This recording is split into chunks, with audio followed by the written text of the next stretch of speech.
일본에서 1964년에 도쿄올림픽을 치르려고 할 때에 이제 공사를 하다가 놀라운 일이 하나 발견됐어요. 뭐냐면 주 경기장을 건축하기 위해서요, 그 주변을 정리를 하는데 그 주변에 이제 지은 지 3년밖에 안 된 어린이집이 하나 있었어요. 근데 그럼에도 불구하고 이제 도쿄올림픽을 치러야 되니까 주경기장을 건설해야 되니까 이제 보상을 해주고 이제 거기를 공사를 하는 거죠. 이제 공사 당일날 이제 막 크레인부터 시작해서 막 포크레인들이 와서 밀기 시작하는데, 이제 건물을 허물 때는 그냥 미는 게 아니라 우선 지붕을 뜯고 미나 봐요. 왜냐면 이제 지붕 있는 상태에서 밀면 넘어지니까. 그래서 그날 이제 지붕을 뜯는데 갑자기 공사가 중단됐어요, 다. 왜 그런가 했더니 놀랍게 지붕을 뜯어서 그 안을 확인하는 과정 속에 도마뱀 한 마리가 발견됐는데, 여러분들이 깜짝 놀랄 거 아니에요. 뭐 도마뱀 때문에 그 공사가 멈춰지나? 근데 알고 봤더니 이 도마뱀이요, 아주 긴 못에 박혀서 바둥바둥 움직이지를 못하고 있는 거예요. 그러니까 여러분, 이게 아주 재밌는 얘기인데 무슨 얘기냐면, 이 도마뱀이 우연히 갑자기 걸린 게 아니라 바로 이 건축 시작할 때에, 집을 지을 때, 지붕을 만들 때에 하필 못질을 할 때, 그때 어떻게 된 거예요? 도마뱀이 지나다가 찔려가지고 어떻게 되면 움직이지를 못하게 된 거죠. 그런데 그게 몇 년이 지난 거냐면 3년이 지난 거예요. 여러분, 상식적으로 도마뱀이 못에 박혀서 3년을 산다, 이게 이해가 되세요? 아마 이게 뭐 곰처럼 한 3년 잔다 이러면 되겠지만 얘네는 그러진 않거든요. 이 사람들이 신기한 거예요. 분명히 이게 못이 들어간 거 보니까 처음에 공사 때 박힌 것 같은데, 그럼 3년이 경과한 건데 어떻게 살았을까? 그래서 가만히 사람들이 진짜 지켜보는 거예요. 이게 뭔가 법이 있을 거다. 알고 봤더니 갑자기 한두 시간 후에 도마뱀 한 마리가 나타나는 거예요. 그러더니 먹이를 갖다 주는 거예요. 그리고 혀로 그 도마뱀을 계속 핥아주고 그 못이 박힌 부분을 핥아주는 거예요. 정말 모종이 대단한 것 같아요. 그러니까 이 도마뱀은요, 공사 현장에서 그 지붕을 만들 때, 못질을 할 때 정말 우연찮게 질 수 없이 그 못에 찔려가지고 3년 동안 어떻게 된 거예요? 꼼짝달싹 움직이지 못한 거죠. 그런데 그 도마뱀의 어미가 매일 그 도마뱀에게 먹이를 갖다 주고 자기 혀로 그 상처를 계속 핥아주면서 어떻게 한 거예요? 3년이라는 시간을 어떻게 한 거예요? 생명을 연장시킨 거예요. 여러분 한번 생각해 보세요. 만약에 여러분들이 못에 한번 박혀 있다고 생각해 보세요. 여러분 며칠 버티실 것 같으세요? 아마 여기 사람마다 조금 다를 것 같아요. 아무리 등치가 큰 사람도 그 대못에 한번 박혀서 있다고 생각해 보세요. 아마 우리는 며칠 못 살고 죽을 거예요. 사람이라고 한다면. 뭐 화상풍도 걸릴 거고, 그렇죠? 또 피도 많이 흘려서 죽을 거고, 뭐 여러 가지 이유가 있을 거예요. 근데 저는 이 얘기를 딱 듣는데, 와, 이 도마뱀 정말 대단하구나.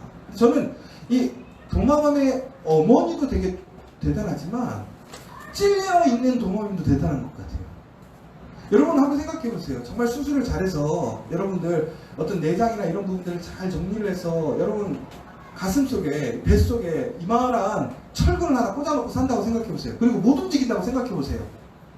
모든 대소변부터 해서 먹는 거 그 자리에서 박힌 채로 살아야 된다. 여러분 얼마나 사실 수 있으실 것 같으세요? 근데 이 도마뱀은요 3년을 살았어요. 그 3년 동안 삶을 포기하지 않고 살았어요. 정말 대단하지 않아요? 여러분, 우리가 이렇게 무엇인가 끈기 있게 행동을 할 때는 그 끈기 있게 행동하는 무엇인가 내면적인 힘, 동기가 있습니다. 이 도마뱀의 그 동기는 모종이었을지 아니면 생명에 대한 애착이었는지는 잘 모르겠어요. 그런데 이러한 사건들을 우리가 또 보게 되는데 어디서 보게 되느냐? 여러분들 스포츠를 보다 보면 우리 옛날에 월드컵 할 때 우리 2002년 월드컵에 유명했던 게 김태용 선수가 이탈리아전인가에서 헤딩하다가 코뼈가 부러져가지고 아세요 여러분? 그 마스크처럼 붕대 징징 감고 막 피 흘리면서 투혼 벌였던 거 기억나세요? 네. 또 얼마 전에 올림픽에서 제가 알기로는 헤비급 선수였는데 아주 유명한 선수였는데 이 친구가 경기 도중에 팔이 빠진 거예요. 그래가지고 결국에는 졌어요.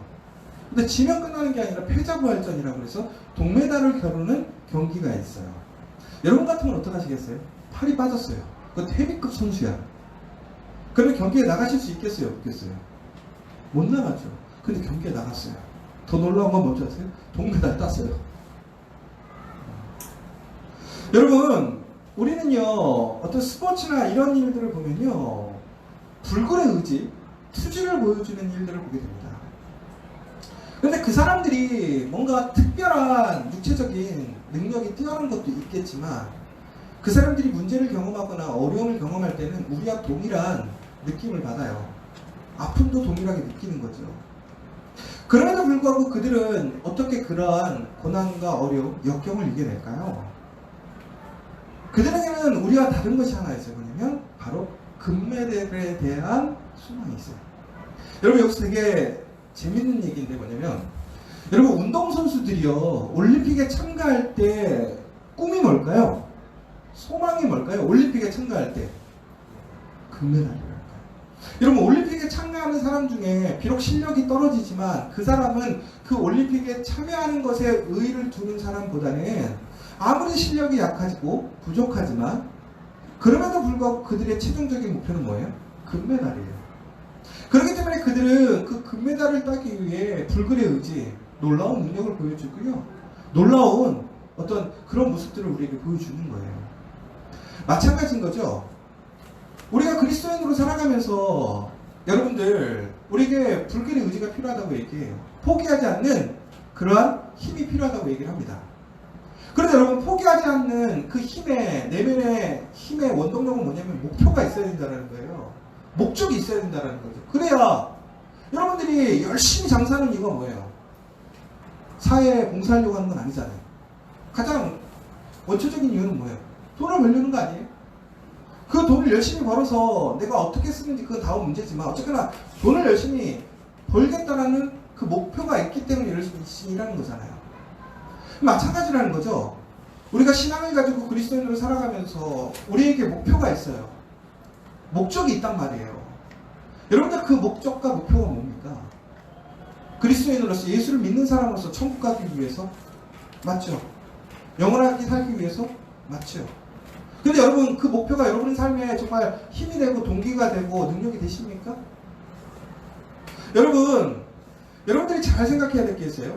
바울도 분명히 우리에게 계속 얘기하는 게 뭐냐면, 우리가 경기에 참여해서 우리의 삶을 살아가는 것은, 신학의 삶을 살아가는 것은 바로 그 마지막 날 하나님이 우리에게 주실 상급을 바라고, 다시 얘기하지만 그 금메달을 향해서 우리는 소망하고 살아가는 거라는 거예요. 그런데 우선 아주 중요한 포인트는, 일반 사람들은 금메달을 딸 사람은 한 명밖에 없어요. 그러나 예수를 믿는 사람들은 바로 그 마지막 날, 우리가 그 여정을 마치는 그날 누구에게나 그 상급이 주어진다는 거예요. 어떤 게? 금메달이에요. 그래서 오늘 우리는 그 레이스를 펼쳐가고 있는 거잖아요. 포기하지 않고 가는 거잖아요. 그런데 우리는 그럼에도 불구하고 너무나 쉽게 포기해요. 좌절해요. 왜? 우리에게는 그런 분명한 목표가 없다라는 거예요. 그 확신이 없다라는 거예요. 여러분, 정말 버티기만 하면, 여러분들이 그 최종의 레이스를 끝내기만 한다면 여러분들에게 상급이 주어진다고 생각해 보세요. 예를 들자면, 우리 커피아 교회가 정말로 하나님의 은혜를 받아서, 정말 놀라운 능력을 받아서 저희가 이제 1000일 기도회를 하기로 했어요. 새벽 기도회. 근데 1000일 기도회를 마치는 사람에게 우리 커피아 교회에서 이렇게 얘기했어요. 힐튼 호텔 10년 이용권을 드린다. 자, 1000일 새벽 기도 하실래요? 포기하실래요? 해요? 그러면 이제 조금 레벨을 더 올려볼게요. 여러분, 그냥 아파트 한 채 주겠다. 교회에서 1000일 기도 마치면. 그러니까 여러분들이 1000일 기도를 해서 놀라운 능력을 행하는 것도 아니야. 여러분들이 그곳에서 막 방언의 능력, 사람을 살리는 능력, 전도 100명 안 해도 돼. 그냥 여러분이 1000일 동안만 새벽 기도를 누구처럼, 솔로몬처럼 1000번째 드린 것처럼 1000일 동안만 신실하게 끈기 있게 그 여정을 마치면 우리가 아파트 한 채 드립니다. 몇 평짜리? 40평 이상. 안 줘요? 이거 지금 예예요, 예. 또 괜히 나중에 또 저한테 달라고 그럴까봐. 여러분, 그랬다고 한다면 여러분들, 그 천일의 새벽 기도에 대해서 여러분 어떻게 생각하세요? 해볼만 하지 않으세요? 그냥 뭐만 하면 되는 거예요. 가기만 하면 되는 거예요. 그 끝을 이루기만 하면 되는 거예요. 그럼 뭐가 주어지는 거예요? 상급이 주어진단 말이에요. 그럼 여기서 안 할 사람 있겠어요? 아마도 강민이 같은 경우에는 여수에 있기 때문에 어려울 거예요. 그러나 강민이가 만약에 마음을 먹으면 새벽마다 비행기 타고 와서 할 수도 있어요. 그게 더 쌀 수도 있어요. 집값보다. 그치? 40평짜리 용산에 얻으려면 10매덕을 줘야 돼요. 그러면 1000일 동안 비행기 타고 출퇴근을 해도 아마 그게 더 이득이 될 수 있죠. 의지만 있다면. 이건 매우 비상식적이지만. 그럼에도 불구하고 우리가 생각해보는 이유는 뭐예요? 해볼만 하는 거예요. 왜? 참여해서 수령 예배만 드리면 되니까. 그리고 기한이 정해져 있잖아요. 여러분, 이미 이 땅에 예수님께서 오셨어요. 그래서 우리에게 예수님의 능력을 주셨어요. 예수님의 그 승리함을 주셨어요. 예수님의 그 상급이 무엇인지 우리에게 보여주신 거죠. 그리고 바로 다시 오실 그날에 우리에게 보여주셨던 그 모든 것들을 우리에게 어떻게 하신다는 거예요? 주신다는 것을 약속하셨다는 거예요. 그럼 우리는 뭐 하는 거예요? 포기하지 않고 그 레이스를 가서 중국행 그날까지만 우리가 가면 뭐 하는 거예요? 하나님의 놀라운 선물을, 예수 그리스도의 그 놀라운 능력을 우리가 가질 수 있다는 거예요. 그런데 여러분, 우리는 왜 이렇게 쉽게 포기할까요? 우리 안에 그 분명한 목표와 목적을 우리는 쉽게 잊어버리기 때문에 그래요. 오늘 읽으신 말씀은 예레미야에 대한 얘기입니다. 예레미야가 예언자로 세워졌을 때는 유다가 거의 마지막 때입니다. 유다는 여러 왕들이 아름답게 하나님 앞에 신실하게 세워져 있어 정말 하나님께 좋은 모습을 보여주기도 했지만 많은 왕들은 그러지 않았어요. 더 나아가서 이제 바로 이 유다의 마지막 때에는 하나님 보시기에 좋은 일들을 하지 않았어요. 그들은 사람들이 좋은 모습, 하나님 말씀에 벗어나가서 고아와 가부를 압제하고 죄 없는 사람들을 살해하고 우상 숭배로 하나님을 분노케 하고, 더 나아가서는 이들은 예배를 드렸다라는 거예요. 그럼에도 불구하고 그들은 어떻게 됐냐면 온전한 예배가 아니라 일상의 삶 속에서 하나님을 섬기는 예식 가운데 변질된 예배를 드림으로 인해서 하나님께서 오히려 이들을 심판하시겠다고 말씀하시는 그 심판의 예언이 횡배하던 그때라는 거예요. 근데 바로 그때 하나님께서 예레미야를 부르셔서 뭐라고 얘기하냐면 이제 이스라엘의 심판에 대해서 선포하라는 거예요. 그런데 문제가 있었어요. 왜 그러느냐? 많은 사람들은 하나님의 심판을 믿지 않아요. 아이러니한 거죠. 하나님께서 이스라엘을 심판하시겠다고 분명히 말씀하시는데 이스라엘 사람들은 자기들의 신앙으로, 자기들의 기대로, 자기들의 삶으로 인해서 하나님께서 심판하시지 않겠다고 믿는 거예요. 거짓 선지자들은 거짓을 이야기해요. 바로 이때 예레미야는 얼마나 곤란하겠어요. 여러분 100사람이 있는데 99명은 아니라고 그래요. 그런데 예레미야는 하나님의 심판이 있다고 얘기해요. 근데 여러분 99명은 뭐라고 얘기하냐면 이스라엘은 잘 될 거래요. 그 삶이 평안할 거래요. 근데 예레미야는 아니라는 거예요. 너희가 이제 노예가 될 거라는 거예요. 나라를 빼앗길 거라는 거예요. 이방의 종으로 끌려가서 70년의 방란의 삶을 살게 될 거라는 거예요. 예루살렘 성전이 이렇게 거룩한 하나님의 성전이 히스기야 때 아수르도 침공하지 못했던 그 예루살렘이 이제는 바벨론을 통해서 무너져 버린다는 거예요. 이스라엘 사람들이 자존심을 건드는 거예요. 이스라엘 사람들의 그 중심의 믿음을 흔들어버리는 얘기를 하는 거죠. 그러니까 사람들한테 얼마나 미움을 받겠어요, 예레미야가요. 그런데 하나님은 자꾸 예레미야에게 뭐라고 하냐면 가서 선포하라는 거예요. 이야기하라는 거예요. 무엇을? 하나님의 말씀을. 그럼에도 이스라엘 사람들은 회개하지 않아요. 오히려 예레미야를 죽이려고 해요. 예레미야를 비방해요. 예레미야를 학대해요. 때려요. 그래서 예레미야는 눈물의 선지자라고 얘기하거든요. 왜 그러냐면 이스라엘 사람들의 그 현실을 보니까 너무나 눈물이 나는 거예요. 하나님의 메시지를 전해도 반응하지 않아요. 더 나아가서는 그로 인해서 그는 너무나 피폐해지고 힘들어지고 왜곡되어지고 사람들에게 욕먹고 너무나 힘든 거예요. 그런데 더 안타까운 건 바로 이스라엘의 그 심판의 날이 다가오고 있어요. 이스라엘의 그 멸망되는 모습들이 보이는 거예요. 그럼에도 불구하고 예레미야는 어떻게 하는 거예요? 포기하지 않고 계속 전하는 거예요. 사람들이 무시해도 듣지 않아도 전하는 거예요. 그래서 그는 하나님의 말씀대로 결혼도 하지 않았어요. 자녀도 갖지 않았어요. 왜? 하나님께서 그에게 명령하신 그 목표, 그 사명을 이루기 위해 그는 꾸준하게 그 길을 걸어가요. 그런데 하나님의 말씀대로 가는 길이 영광의 길이 아니에요. 오히려 심판의 길, 고난의 길, 심란의 길이라는 거죠. 그럼에도 불구하고 그 예레미야는 포기하지 않았어요. 왜? 그가 가는 길이 올바른 길이니까. 하나님이 명령하신 길이니까. 그런데 놀라운 게 있죠. 전국에는 이 이스라엘이 망했잖아요. 그리고 어떻게 됐죠? 어마어마하게 피폐하게 바벨론에 학대를 당합니다. 왜? 바벨론이 계속 예루살렘에게 뭐라고 그랬냐면 문을 열어라. 그러면 너희가 관용을 베풀어 주겠다. 그런데 이스라엘은 어떻게 했어요? 시드기야는 어떻게 했어요? 자기들의 시온사상, 자기들의 믿음, 자기들의 현실에 그러한 유익을 놓지 않기 위해서 끝내 버텼어요. 하나님마저도 문 열어주고 너희들 노예되라고 했는데, 나라를 포기하라고 했는데 오히려 하나님을 포기할 정 자기들의 나라를 포기하지 않았던 거죠. 그래서 그들이 문이 열리는 날 그곳에는 어마어마한 학살이 일어났어요. 재난이 일어났어요. 예루살렘의 성전의 모든 기물들을 다 태워버리고 가져가 버렸어요. 어린아이와 여자들을 다 죽이고 못쓸 짓을 하고 노예로 끌려가 버렸어요. 완전히 거기는 전쟁터보다 더한 거예요. 그런데 바로 그때 또 하나님께서는 예레미야에게 뭐라고 얘기하냐면 이스라엘 사람들이 가서 선포하라는 거예요. 이제 노예로 잡혀간 사람들에게 선포하라는 거예요. 뭐라고 선포하냐면 너희는 거기에 뿌리를 내려라. 여러분 한번 생각해 보세요. 이스라엘 사람들이 이제 노예로 끌려갔어요. 그럼 그 사람들의 소망은 뭘까요? 나라를 다시 회복하는 거예요. 돌아가는 거잖아요.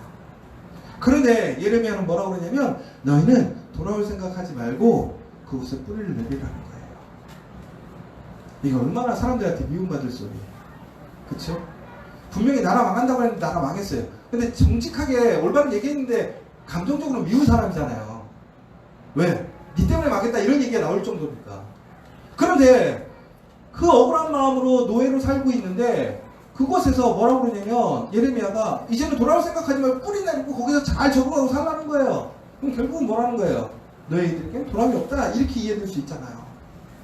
그런데 이 예레미야의 얘기는 그게 아니라 70년 동안 거기 살아야 된다는 거예요. 그러니까 70년 동안 너희들 자꾸 엄한 생각하고 딴 생각하지 말고 그 믿음을 지켜가고 다시 하나님 앞에서 정결한 모습으로 훈련받는 시간이라 생각하고 그곳에서 뿌리 내리고 살이라는 거예요. 그럼 70년 후에 하나님께서 어떻게 하신다고? 다시 부르시겠다라는 거죠. 그런데 사람들은 그 이야기에 굽히지 않아요. 오히려 또 욕해요. 그러면서 근데 신기한 것은 바벨론 사람들이 이렇게 얘기하는 거예요. 예레미야에게 너 나랑 같이 바벨론으로 가자. 그럼 내가 너에게 매우 많은 상급과 너를 귀족으로 삼아줄게. 회유를 하는 거예요. 왜? 바벨론 입장에서는 예레미야가 참 이쁘잖아요. 왜? 처음부터 문 열어주라고 그랬지. 포로로 끌려간 사람들한테 뭐라는 거예요? 싸우려고 하지 말고 뭐 하라고요? 뿌리 내리고 살으라니까. 흔히 얘기해서 예전에 보면 친일파 같은 사람이라고 생각한 거죠. 바벨론은 친바벨론파라고 생각한 거예요. 그러니까 너 데리고 오면 괜찮은 거야. 그런데 이 예레미야 같은 여러분 같으면 어떡 하시겠어요? 이미 나라도 망하고 뿌리도 내리라고 되는 상황 속에서. 근데 예레미야는 그때 어떡하냐면 갑자기 또 선포해요. 뭐라고 선포하냐면 이스라엘 사람들에게 너희가 70년 후에 돌아간다. 바벨론 망한다. 이러는 거예요. 그러면 여러분들 바벨론 입장에서는 어떻겠어요? 얘가 또 이상하네? 그러니까 또 어떻게 하는 거예요? 바벨론은 예레미야를 경계하고 학대하는 거예요.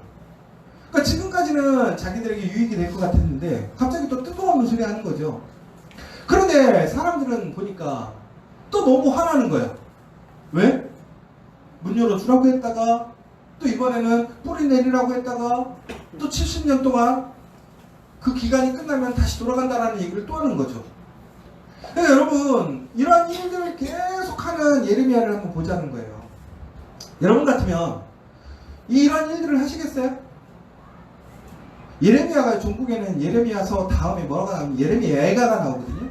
이 예레미야가는 무슨 얘기냐면 예레미야가 하나님의 말씀이 이제 선포되어져서 이스라엘이 망한 후에 기록한 것인데 그 슬픔을 아픔을 기록한 게 예레미야가란 말이에요. 예레미야는 자기 사역을 하면서 항상 기쁘지 않았어요. 매일 슬프고 눈물이 나고 힘들고 어려웠어요. 그럼에도 불구하고 그는 포기하지 않았어요. 어떤 걸 포기하지 않았어요? 그의 사명을 포기하지 않았어요. 왜? 하나님의 말씀 분명히 이루어지니까. 이스라엘 종말도 이루어질 것이고 다시 이스라엘 회복도 이루어질 거니까 이 예루살렘 가운데서 이 예레미야가 했던 것은 무엇이냐? 끝까지 포기하지 않고 자기의 사명을 선포했다라는 거예요. 종국엔 그것으로 인해서 어떻게 되었다라는 거예요. 에스겔을 통해서 이스라엘 환상을 보게 돼요. 다시 회복의 소망을 갖게 돼요. 마른 뼈들이 생명을 얻고 다시 일어나는 그런 꿈들을 이루게 되죠. 더 나아가서는 다니엘, 그 세 친구들처럼 그런 믿음의 사람들이 다시 하나님의 사람으로 준비하며 회복되어지는 준비들을 해나가요. 느헤미야가 성전의 제국을 일으키잖아요. 예루살렘의 회복을 일으키잖아요. 그 성전의 재건의 기초를 마련할 수 있었던 게 무엇이었느냐? 바로 예레미야의 이러한 변함없이 꾸준하게 그의 사명을 감당했던 일들 때문에 이루어졌다는 거예요. 종국에는 어떻게 됐어요? 하나님의 말씀이 성취되었어요. 이스라엘이 회복되어졌어요.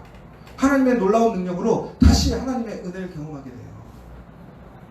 여러분, 우리가 신앙의 길을 가면서 우리가 항상 있는 것이 있어요. 하나님의 그 뜻은, 계획은 분명히 성취된다. 여러분, 그 소망을 가지고 포기하지 않으셔야 돼요. 바로 그렇게 끈기 있게 우리가 신앙의 삶을 살아가게 될 때에 우리는 하나님의 은혜에 참여하는 사람, 하나님께서 사용하시는 사람이 되는 거예요. 저는 우리 커피와 교회가 그런 교회가 되었으면 좋겠어요. 여기 있는 여러분들이 그런 사람으로 사용되어졌으면 좋겠어요. 하나님이 사용하는 사람이 얼마나 놀라운 일을 하는 줄 아세요? 사람이 생각할 수 없는, 사람이 상상할 수 없는 그 일을 해내는 거예요.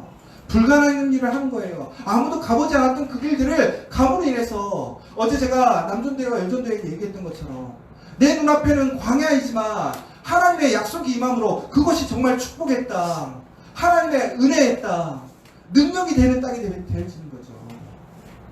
그러려면 어떻게 해야 돼요? 포기하지 않고 끝까지 가야 돼요. 말씀을 정리하겠습니다. 여러분, 아까 제가 우스갯소리로 그 얘기 했잖아요.